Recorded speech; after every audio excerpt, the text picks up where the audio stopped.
Hello everyone, it's Laura here, and today I have a very different video. Here's me creating my Steampunkin Cinderella coach, and I did this actually as an example for a contest that I'm hosting.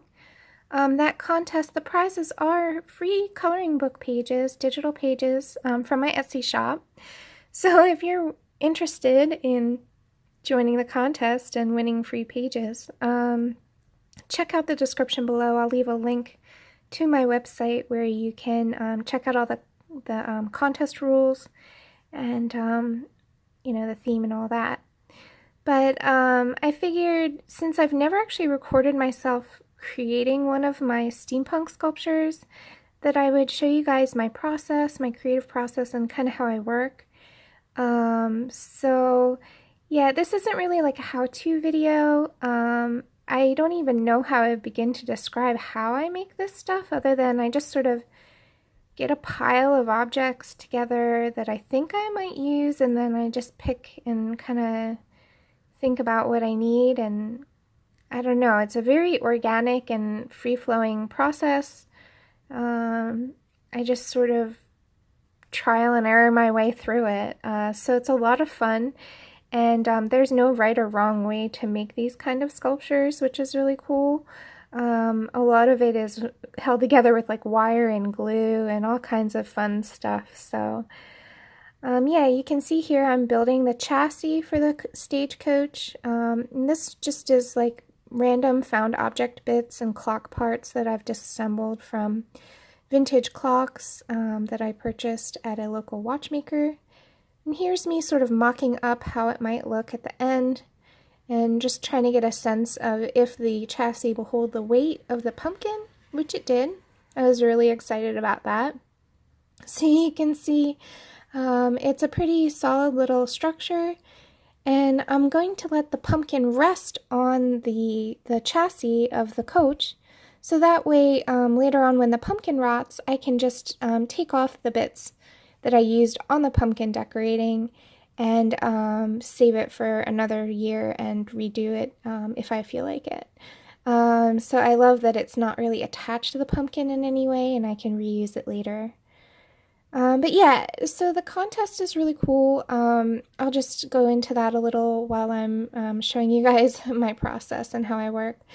The contest is a sculpture contest. It's based on a fairy tale theme, so you can use any pumpkin, fruit, or vegetable if you don't have pumpkins available near you.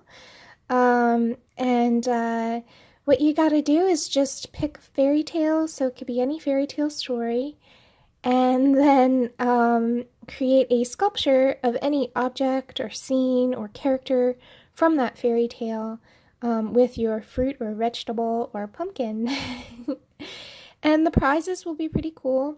They're going to be based on how the level of participation. So the more participants, the bigger the prizes will be.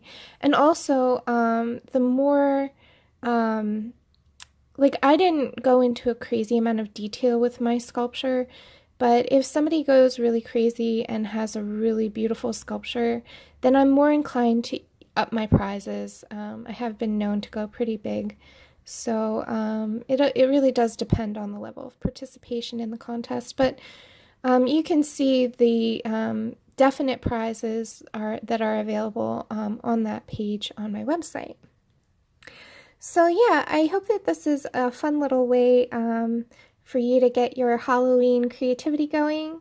You can do a traditional pumpkin carving as well. I just didn't want to do that because my hand, even this little bit of carving that I'm doing right now, was a little bit tricky on my hand. I've been dealing with carpal tunnel lately. That's why I've taken a pause on all of my coloring and drawing on my YouTube channel. I will get back into that at some point, but this kind of project, this kind of craft project, is a lot easier on my hand, so I thought I could definitely do that. I am recovering and it is getting better, but I really have to be careful about it. So I will be picking up my coloring and stuff very soon, but I hope that you enjoyed this little project until then. So yeah, you could see Abby gave me some feedback and told me I needed to paint the bark so it's sparkly like the pumpkin. So I totally agreed with her and got that pumpkin, the base of it, all shiny as well. And then here's me just sort of having fun creating details and adding all sorts of different decoration to the carriage now that it's mostly structurally in place. And you can see from time to time I do mock things up and kind of test it out and make sure that the pumpkin will fit well, even with my additions.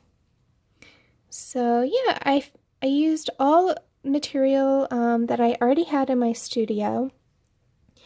I create a collection of different found objects that I get at like local flea markets or trash picked or even picked off the street sometimes. Like that button I used, I found on the street and I just cleaned it up and it was ready to go. So yeah, you can use anything in your sculptures you want. It does not have to be steampunk themed. I just went that way because that's what I've been into lately. So here's the finished pumpkin. It was a really lot of fun to make. I really enjoyed this project. So yeah, if you want to join in too, just check out the description below. And as always, I hope you have a wonderful, magical time coloring.